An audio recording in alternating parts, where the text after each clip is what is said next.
This is The Search for the Sound. I'm Ross Holmes. My name is Jason Anick.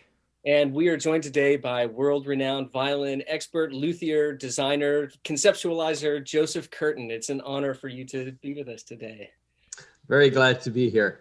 Yeah, thank you for joining us. Well, before we dive into our discussion, let's cut to a clip of Joseph's ultralight violin design, viola design. So we'll cut to that. For more than 20 years now, I've been excited about the idea of using innovation to solve problems for players, problems to do with maintaining their instrument or adjusting the instrument. Right now, you can pretty much tune the strings, otherwise you need to take it into a shop for adjustments. This is what I call an ultralight viola. My team and I have been working on it for the last couple of months, my team being Lonnie Marino and Alex Curran. And it incorporates a number of features that I think are helpful for players. The first one I'll look at is the neck, which is adjustable. You can put an Allen key in here and effectively change your string heights within seconds. Another key lets you change the side-to-side inclination of the neck, again within seconds, and that'll adjust the relative heights of the top and bottom strings. Chin rests have been with us since the early 1800s. They're of great benefit to players, but they do tend to damage the instrument. They dent the side, the clamps can distort the ribs. In this instrument, the chin rest clamps are essentially integrated into the lower block where they can't do any harm, and the chin rest effectively floats above the instrument where again it can't do any harm. On a couple of short columns, they can be raised if the player wants a higher chin rest. Indeed, the shape is custom made for each client. Also, you'll notice there's no end pin and no tail gut. End pins split blocks in the long term, and tail guts stretch and break. This is a metal piece inserted into the block, and it hooks into the tail piece, and so the dimensions are very stable, and it's a very robust design. The bridge is in many ways the most sensitive part of the instrument's acoustics. Very small changes to the bridge can make enormous changes to the sound. That can be a disadvantage because bridges warp, the strings wear into the bridge, it gets cut down. All of these can change the sound as much as the action. I think the ideal is to have a bridge that lasts as long as the instrument, and then make sure that we can adjust the rest of the instrument to fit the bridge. This design is a little unusual in that it weighs less than a traditional bridge by getting rid of some of the frilly parts. This gives a louder, a brighter, more projecting sound, but of course we don't always want loudness and projection. For this reason, there's something I call a micro mute. It's a small amount of mass that can be added or quickly removed from the right bridge foot.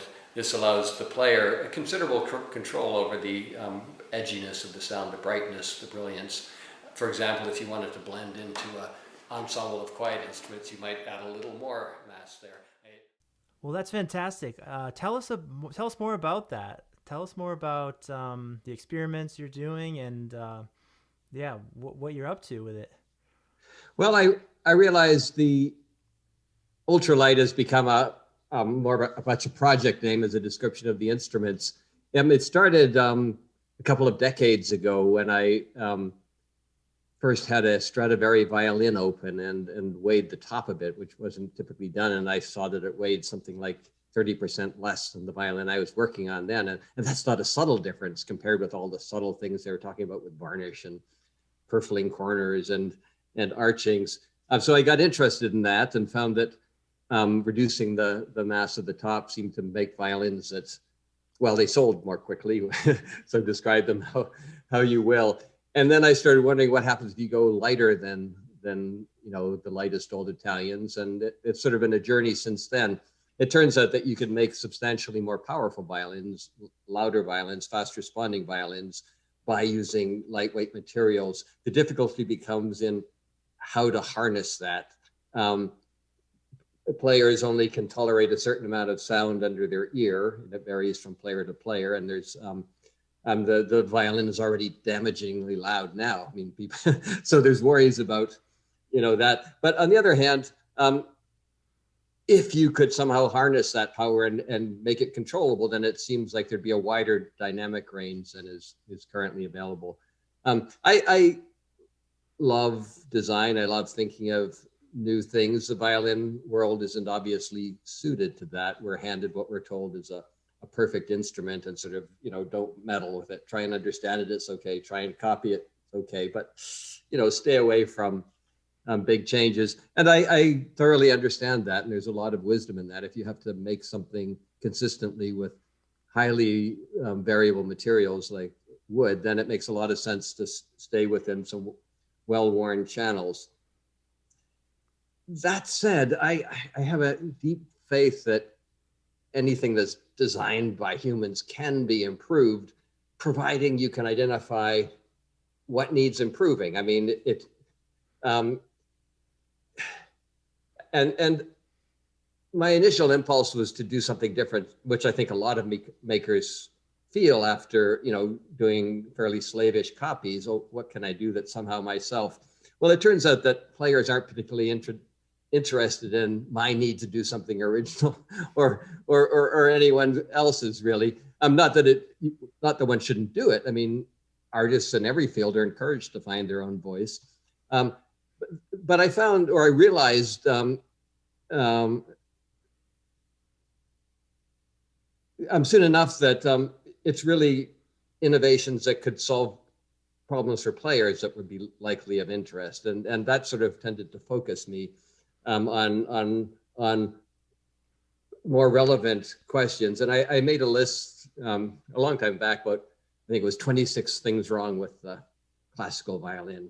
And it's almost, it sounds shocking to say it, but these are obvious things, the tops crack, bridges warp, fingerboards need scraping, necks sink, peg boxes crack, all of those. And looked at individually, this is not an attack on the cathedral of classical violin playing. It's just, how could we tweak this? And so a lot of what I've been doing is try and just get rid of problems for the player and the maker. And one, for example, that I'm now quite happy with and is used in the Ultralights is an adjustable neck. So you can take the neck completely off, put it back in a matter of minutes, and you can adjust the string heights and the inclination side to side. So I can't tell you all the headaches I have with several hundred instruments out there, and they come back and the necks have sunk a little. No problem. You spend a few days, you raise it, you cut another bridge. But is it necessary that we do this? And I think a surprising amount of the evolution of the violin has been driven by just that problem. The maker, Roger Hargrave, you may know of, he wrote some very influential and I think very well thought out articles about the evolution of the violin in terms of its neck set, the Baroque neck set, which had 3 nails in it and was quite quick to do, and they could sort of easily get the angles right. But it turned out, and this is according to Roger, that it's a nightmare to redo it. And of course, that's not a problem that becomes immediately apparent, but a generation goes by and suddenly you're faced with fixing all these instruments. And so the modern neck set is tricky to put in, but it's easier to redo, but it's still a substantial problem. And so I didn't see any reason why we shouldn't take it a step further. It's not changing the acoustics. It's really not changing the ergonomics. It's just providing another measure of control for the player. But with almost any change, it takes an endless number of iterations to get rid of unintended consequences or aesthetically unpleasing things or unstable things. And so with everything I had to do with the Ultralight, it's been 20, 25 years now. It's just trying to find a version of these things that work. And now has been an exciting time. I had a little more time during the pandemic to focus on projects I'd wanted to focus on and pulling this all together. And yeah, making that little video was very important. And I was delighted that there was good response out there. I think one of the strong forces that stops makers experimenting is the fear of being laughed at by our colleagues.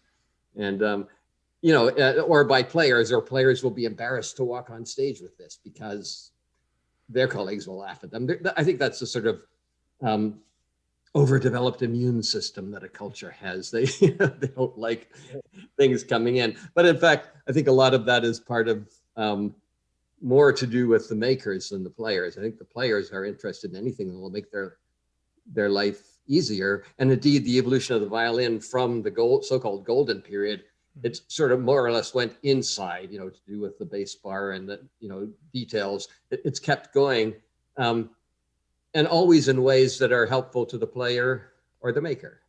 So I just feel I'm trying to move it a few inches further, at least for my own interest and hopefully for the benefit of my clients. Do you see there being a shift in your colleagues and in players as far as acceptance of both allowing a love for the golden periods to exist while also understanding that there can be some modern techniques that could be really beneficial if people can live in both worlds? I think so. I hope so. That an idea that's had good acceptance has been this micromute idea. Since I put it out there, I've had a lot of people writing me, contact me, say, could I do that on my violin? And I don't usually work on instruments other than my own. And this is still mostly developmental, but it was very encouraging to think that, oh, yes, there is there could be a use for this. So it would involve a new bridge for an instrument. It could be fitted by any maker. And it would, I think, expand a little the possibilities for that instrument. And there's no obvious downside. I mean, it's just people try new strings, they try different bows. It's simply a matter of tweaking somewhere along the drivetrain of the violin. Turns out the bridge is enormously sensitive, much more than people realize. A player will take an instrument and then, we should chop down the bridge a little to get the string heights right, or let's try a different bridge for whatever reason. And they might put one that's nominally identical, but the acoustics are such that you can really change the character of an instrument by almost invisible changes to the bridge. So I think part of my interest in the research, not more as much as the innovation, is understanding the sensitive points. I didn't realize that bridges were that sensitive. We all think about the post as being sensitive, which it is, of course, but the post is a very simple, one-dimensional. It's a piece of spruce fitted at both ends and variable a little in length and in position. So what you do with it can be very subtle and important, but as a structure, it's not that baffling. Where the bridge, on the other hand, is a bit more complicated. And of course, the violin as a whole is still more complicated. I'm very curious because both Jason and I travel, well, in normal years, we travel quite extensively for concerts and workshops, whatever we sign up for. And one of the biggest griefs that we both have, and I'm assuming most players have, when you go from a humid and warm climate to a dry and cold climate, all of the variable, the factors, your action, the instrument, the post, the bridge, everything changes in very small ways, but it's really drastic.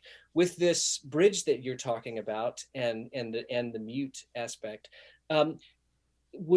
is there a way for, on instruments that aren't yours, that have the adjustable necks, I guess they would be permanently fit at a specific height, or are the bridges themselves adjustable? It's the neck that changes. I think, given the importance of the bridge, one wants to make the ideal, in quotes, bridge for that instrument and that player. And then you want to stick with that, meaning you don't want to change it just because the neck sunk. I think it's better to adjust the neck. So now through a seasonal change, the archings will swell when it's more humid. So effectively the neck's coming down and the bridge is going up. There was a day when people had summer setups and winter setups. When I was a young maker, that was normal. But I think air conditioning is so ubiquitous now that the problem has changed. I think on average, instruments can be kept pretty stable. But then, this time of year, some of my clients are going to Aspen where it's bone dry. Others are going to Maine where it's soggy. So you still have the problem. And people, been traveling more and more.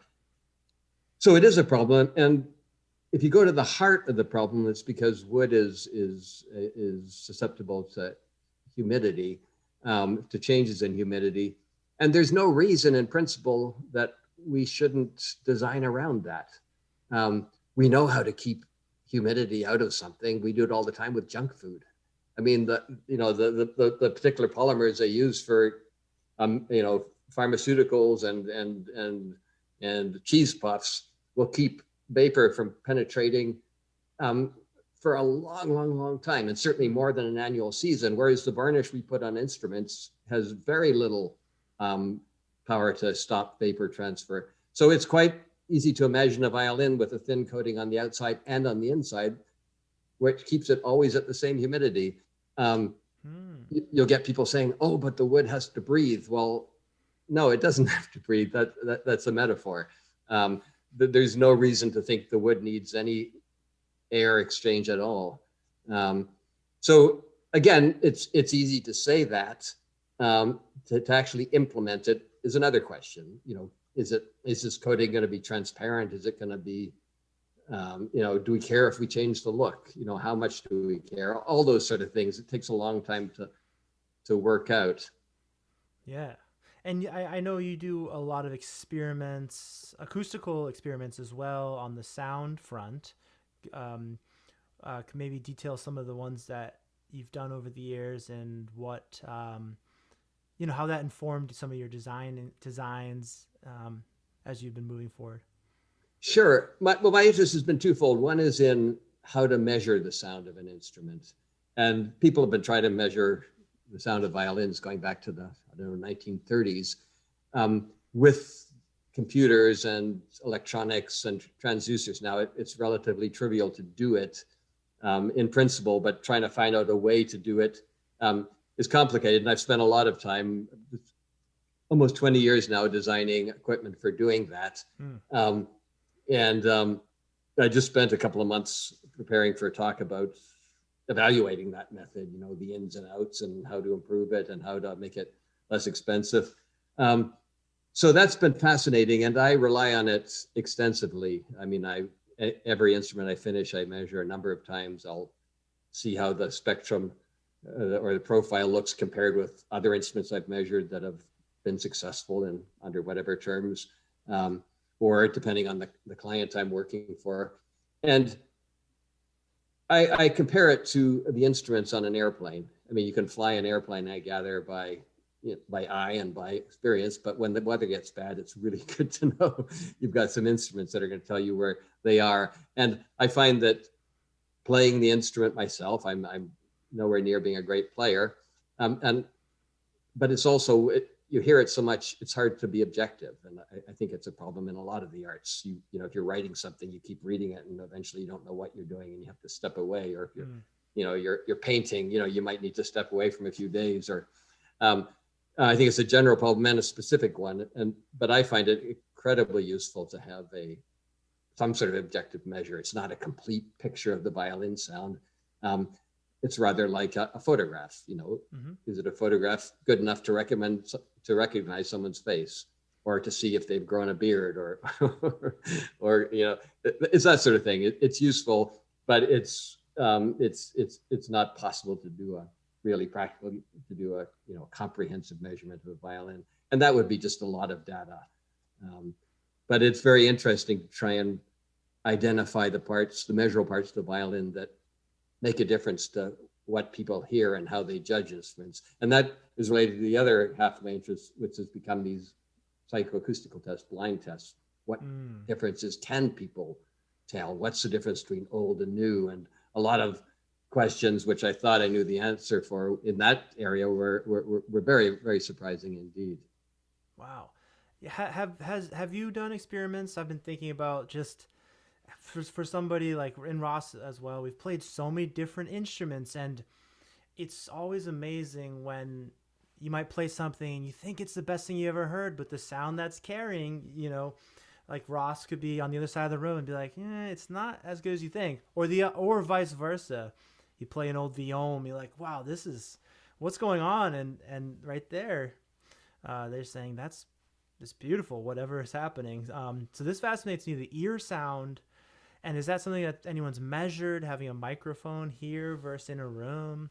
I'd be curious if you've done experiments about like the ear sound, because that's a big part of what the player hears and how they relate to the sound is just right here, really close. Yes, well, it's a fascinating question. And I have certainly experimented, and I've done measurements quite close and further away. And again, you can get data, but interpreting it's another question. There's a few things we can say right off the bat. When you're this close, you're in what's called the acoustical near field. There's things that you hear that cancel out before they ever get out to the hall. And so you're bathed in a particular recipe of sound, and that's going out in various directions.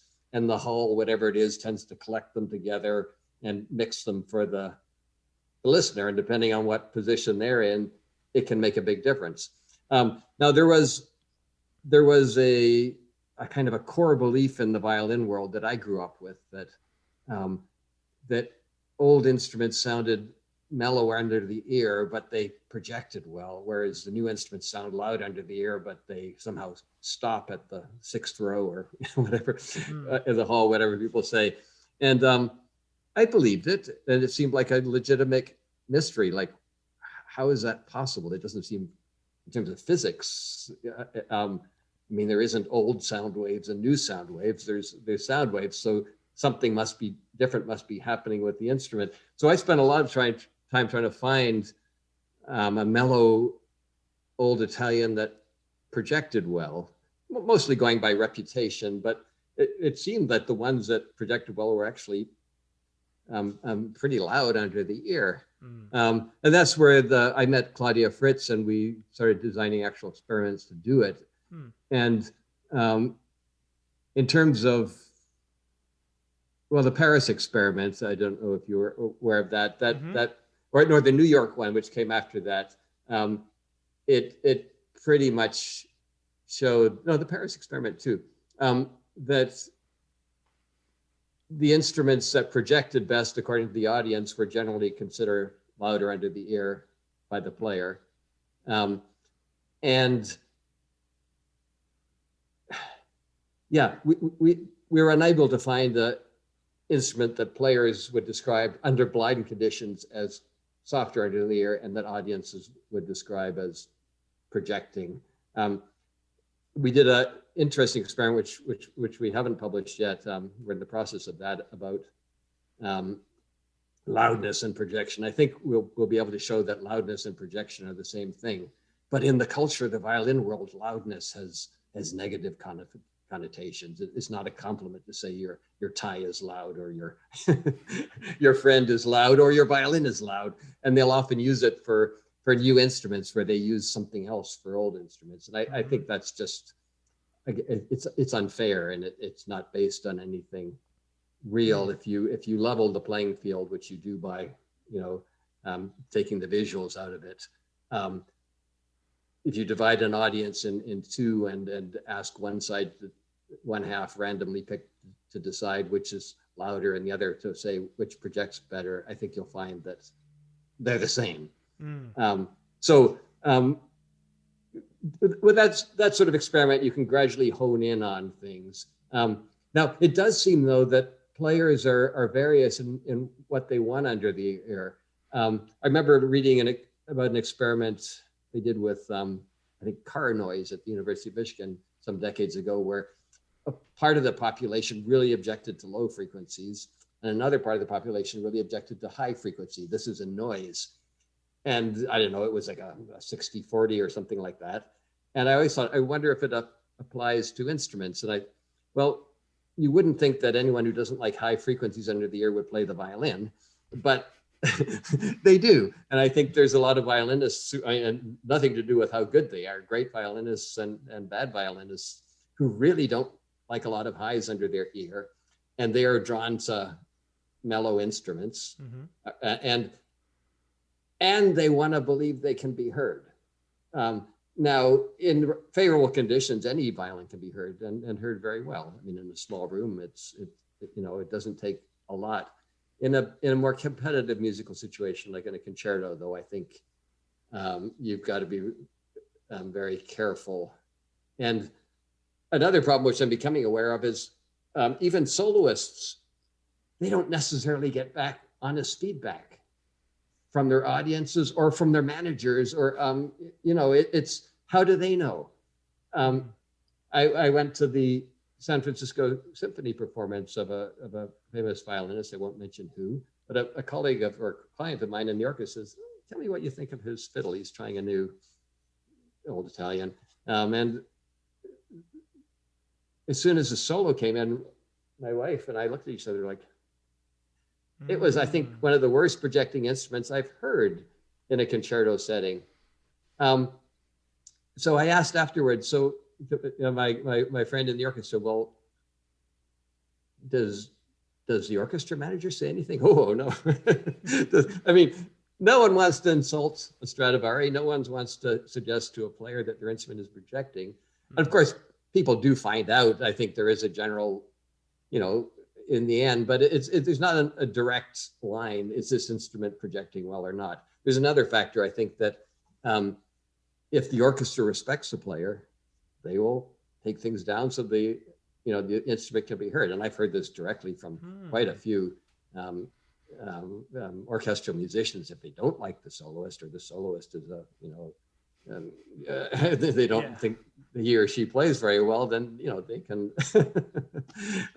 effectively bury them. And this is gossip in a sense. I'm not proposing it as a scientific explanation of anything, except to say that it's a complicated question, and there's not an easy way to get an answer. For someone looking for a violin, but on the other hand, this is, I think, a case where the research clarifies things.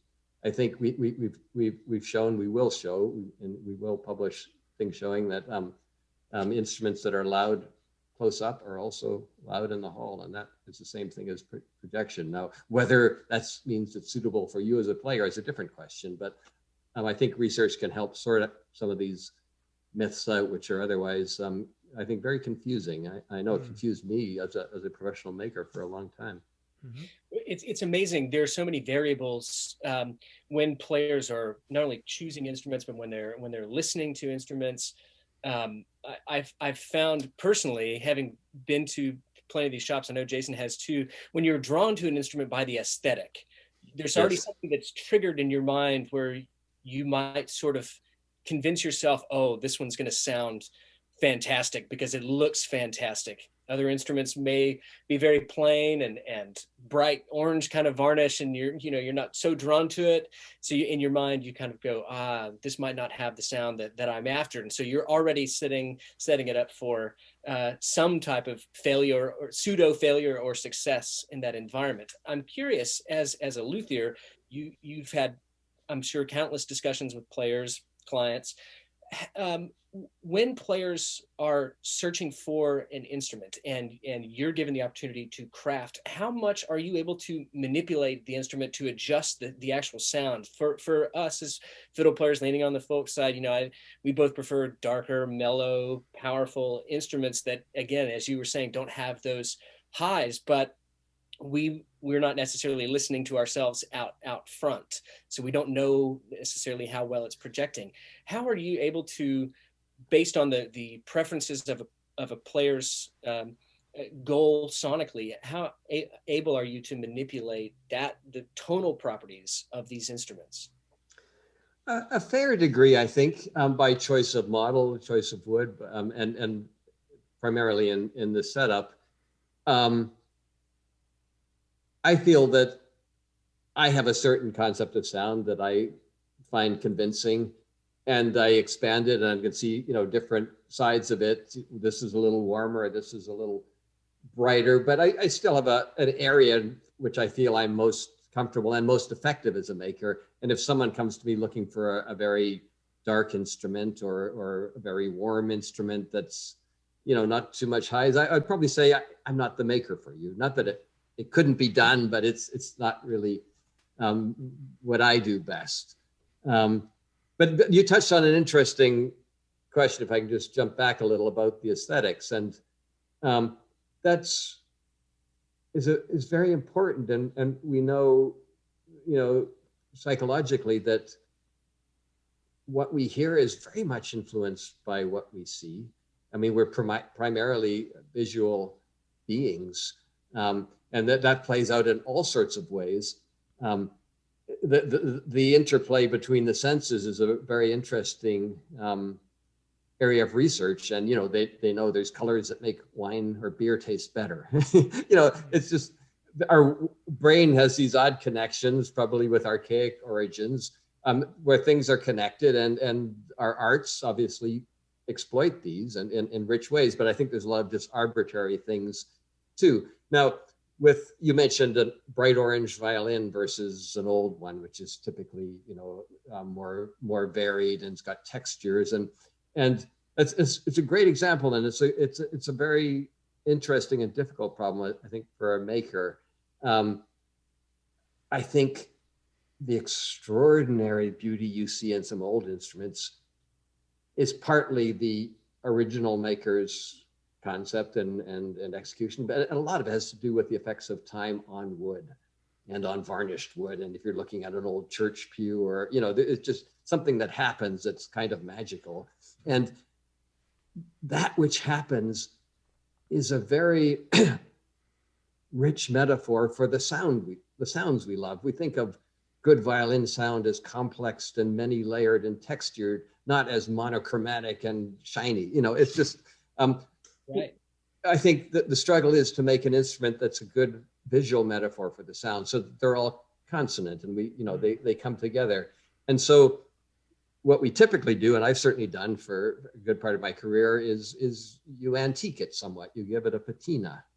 And then we get into interesting territory, because you have the people who don't like that, for whatever reason. The purists know you shouldn't fake, you shouldn't mess around with the varnish. Strad didn't. Well, yes, but on the other hand, why not? If you look at other arts, ceramics, some people do pure white ceramics, other people do elaborately fired glazes with crackler and all those things. It's whatever delights the eye of the maker and the audience. I don't see any reason why people shouldn't patentate varnish in all sorts of different ways. It's not a question of artifice. The violin's entirely artifice. Everything about it is artificial. It's just, do you prefer it a uniform red or orange, or do you prefer it to be variegated? On the other hand, there's something a little bit overly literal about, copying, scratches and all that. And what happens is, when you catch on that it's not really old, then it can be irritating to the eye. In just the same way, if you're looking for ceramic tiles in a tile store and you see what looks like a terracotta tile, and you put it in your house, and then at some point you notice that all of them have the same scratch at the same point, and you can't unsee that, and it spoils the pleasure of it. I think there's that kind of question comes into antiquing violins. So I'd like to think that there's a third way, something that uses every artifice available to the artist or anyone else to make as visually interesting a surface as possible, without feeling you're slavishly copying something. So anyway, all of us to say, the visuals are very important, and that should never be discounted. And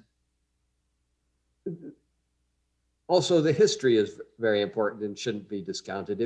If you gave me a violin, even if I'm wearing my most cynical researcher's hat, if you gave me a violin that was played by Fritz Kreisler, and it's awe-inspiring. And that's just, I think, part of being human. It's not being snobbish or anything else. And this is across all fields. So violins aren't exceptions that way. We just accept that. But one of the tricky things that happens with violins, I think, if you look at classic sports cars, I think their world record for a road car was some years back was for a Ferrari GTO from 1964, sold for 36 million, which is far more than any Strat has ever sold for. Why? Well, you look at its story. It was only 250 made or some number like that. And it was sold to a French race driver who crashed it and they rebuilt it. Eventually it ended up with a rock star. You know, it had a history that was interesting to people. Mm-hmm. And that put its value up way higher than the same car or an equivalent now. But no one would ever want to enter that car into a car race because it wouldn't, you wouldn't have a chance any more than you have a chance with a wooden tennis racket at Wimbledon or, you know, a wooden sailboat in the America Cup. It's just two different ways of measuring quality, and both are absolutely real. The human side of history and aesthetics, and then the sheer performance side. And I think it's the sheer performance side that's been ignored a little bit and kind of pushed under the rug of antiquity and story and provenance and everything. But it's that part that influences me very much. I love the arts, and I love the idea of being, in some sense, an artist as a violin maker. But I think I do better work if I think of myself more as a sports equipment designer. Or, you know, let's try and look at what the players are actually doing. And oh, they have to move all the, you know, can't we just tweak this so they don't have to get around there? You know, just really look in some basic, another basic side of the violin, which is the work that the players have to do to flourish as artists and to give the audience, you know, the most exciting performances in large halls, especially. And I'm intrigued by that, and that's kind of what I'm trying to investigate more with these ultralights. Yeah, I love that analogy. I mean, it makes sense. They're always trying to hone and innovate within the realms of sports and the tools, and the players always welcome it because it helps them perform better, helps them have the best output, and it makes a lot of sense when you have that perspective of doing this work to better help an artist perform. That's fascinating. It's fascinating. And you think about it, why is it that sports equipment has come ahead so much? It's because there's a lot of money in it. There's a lot of money in professional sports, and that spills over into a lot of people wanting the same thing as professionals have. So it moves ahead very aggressively. I say half jokingly, if violin playing were an Olympic sport, and you know, America had a team and Russia had a team. Yes, well, sometimes. But they put money into developing the tools, then you would start seeing them moving ahead very quickly. And it seems like a joke, but the Olympics did have arts in them when they started again in the late 1800s, and they discontinued it because it was much harder to judge whether one poem was better than the other, or one sculptor was better than the other, or one piece of music was, but they did indeed try. And I'm not suggesting that it's ever going to go back that way, but I think that for some things, competition is really good. You know, it develops things, and we violinists are mammals and therefore competitive and territorial, as are violin makers, and that's not bad. I mean, it's just how we are. I think there's a bit of embarrassment in the arts with the notion that we compete.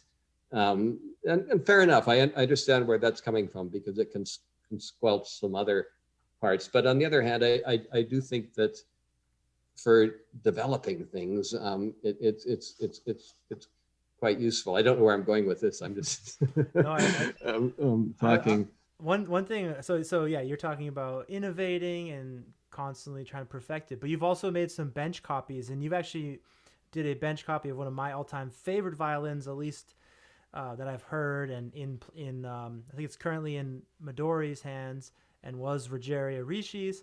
I just love to hear the story of like making a bench copy, studying an old violin, and what your thoughts are on that process and the results, and because that's kind of such a different thing of like just exact copy of this to the T versus trying to reinvent and innovate. I'd be curious to hear your thoughts on that. Well, in that instrument in particular, it was very exciting. We had Greg Alf and I had just moved to Ann Arbor, Michigan, where Rogério Ricci was, and of course he was a legendary violinist, and funny enough, lives on the other end of the same street I live on now. Wow. Yeah, so this particular outside of Ann Arbor had Ruggiero Ricci and Paul Cantor, the very distinguished violin teacher, lived there too. Wow. Yeah, Ruggiero Ricci lived there, and we would go out and visit him sometimes. It was such a thrill because, you know, young maker, and you meet this legend, and he was a very sweet and a very modest man, and he would, you know, let us take the violin, and it needed to be opened up. That's right. So we had a part, which is very exciting, and so we asked if we could copy it, and there's nothing new about copying violins. Greg Alf and I had done a couple already. What was interesting, that working two people together isn't something makers normally do. It's not unheard of, but it's not usual. But I think for exact copies, there's some advantages. You have 4 eyes rather than 2, so you can keep each other honest. You're trying to see what's there rather than capture your impression of it. So it was very good thing to do, and learned a lot doing it, and through a series of those. On the other hand, it becomes you know, really burnout work. This details. I remember, I don't think it was in that violin, it was another one, but there was a particular scratch on the back, and you know, these random things are very hard to capture, because if you sort of scratch things up, it doesn't look random. It's funny, the eye is really good at seeing what happens, and you know, bad antiquing, you see someone has, you know, gone at it with their keys or a stone or something like that. But anyway, obviously I remember making a cardboard template of this scratch, and then practicing on a piece of wood, this, you know, object along it to get the right thing. And it was fun, and it's a technical challenge, but how long can you do this? I think it's something you do to learn. The idea being, if you can make an exact copy of this violin, then you could make an exact copy of an imaginary violin, which is what I think we try and do. We have some sort of a feeling, an image of what we want, and we try and get that to happen. And the tools for translation come from literal copying, and that's of course as old is widely practiced in painting, or it was. I remember reading that Matisse saying, you know, I went to the Louvre every day and copied old masters for 10 years, and that made me feel, okay, I'm not I'm not doing something stupid by this kind of slavish copying. Yeah, but it's kind of like when I was learning improvisation as a string player, I had to learn Stuff Smith solo and Stefan Grappelli solo, and I copied it exactly, the bowing, the phrasing. And the ultimate goal was not to be a copy of Grappelli, but to see what that teaches me and what that can do to harness my own voice. So it seems like a parallel for sure. Yes, and you're saying exactly the right thing. No one would think in music of making a career of Stephen Grappelli imitations, or would they? I don't know, maybe as a niche thing. Or I asked a very good soloist, you know, you could play this like Heifetz. I mean, in terms of, said, I think I was talking about vibrato, and he said, yeah, I could imitate it, but if I did it for a month, I'd get tendinitis. You know, you just, you know, you can't get away from your own particular gifts and limitations. But with violin world, that's not obvious. It's as though the early, you know, the Italian makers created these archetypes, and everything is described in terms of them.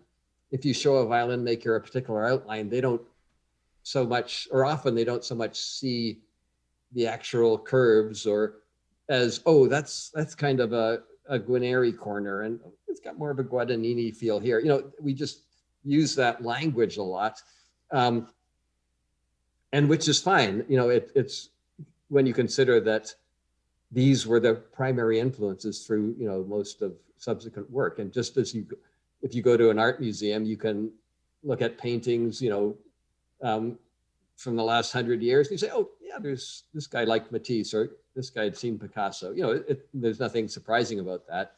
And you expect that in violins too. But what isn't obvious is, what would a new voice look like? What would a new, you a new aesthetic look like? And that's very, very difficult to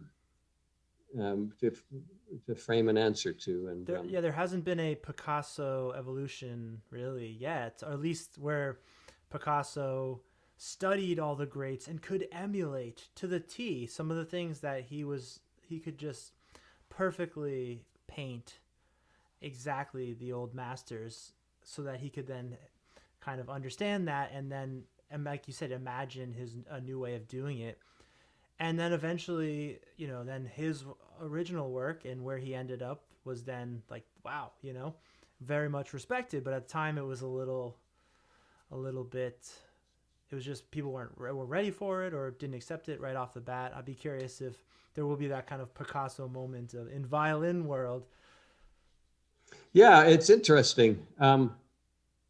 I would like to think so. I think that the profound shift in understanding that's emerging now. I mean, every year there's more comes out about how violins work and how people perceive them and what's really going on will, I think, lead to a big shift. And the profound change in or shift in possibilities for makers. I mean, CNC and 3D printing, when you start taking advantage of that, yes, you can always do it to do exact copies, but I think that I kind of I think I framed it this way before. If you make something that could only be made now, then it has a chance of being a classic later. I mean, the old Italians Strad could only have been making it when he was. Earlier than that, they didn't know enough. Later than that, they had moved on. And I think that's true for so many things that are classic. They speak of their time and the particular issues and what we understood. If we look at cars, for example, classic cars going back, what makes a Bugatti race car, which is the most successful race car of all time, in that it won the most races. What makes it look old-fashioned? It's not just the style, it's just, streamlining. We wouldn't do that anymore because we'd put it in a wind tunnel and see that it's being slowed down. It's too high off the ground. It's however high, whereas a Formula One car is now, it's a quarter of an inch. All these things have come from hard-earned understanding. And it makes the old things look quaint. And I suspect that will happen with violin. It's going to take a number of breakthroughs, and it's going to take some genius to put it all together. And but I'm sure it will happen because it happens with everything. The violin is what started in the Renaissance, and it hasn't really been influenced aesthetically by anything since then. And I don't think that's anything to be proud of. I would have liked to seen it, the Art Deco violin and all the other periods, but that didn't happen.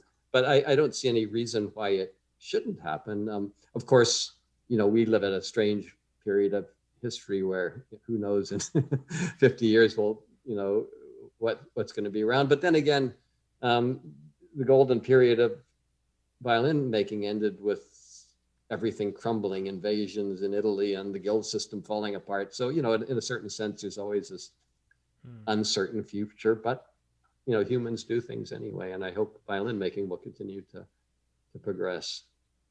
The question we ask all of our guests, and I suspect we know the answer already in many ways that you'll present, but are you still searching for the sound? Oh, sure. And what I'm searching for is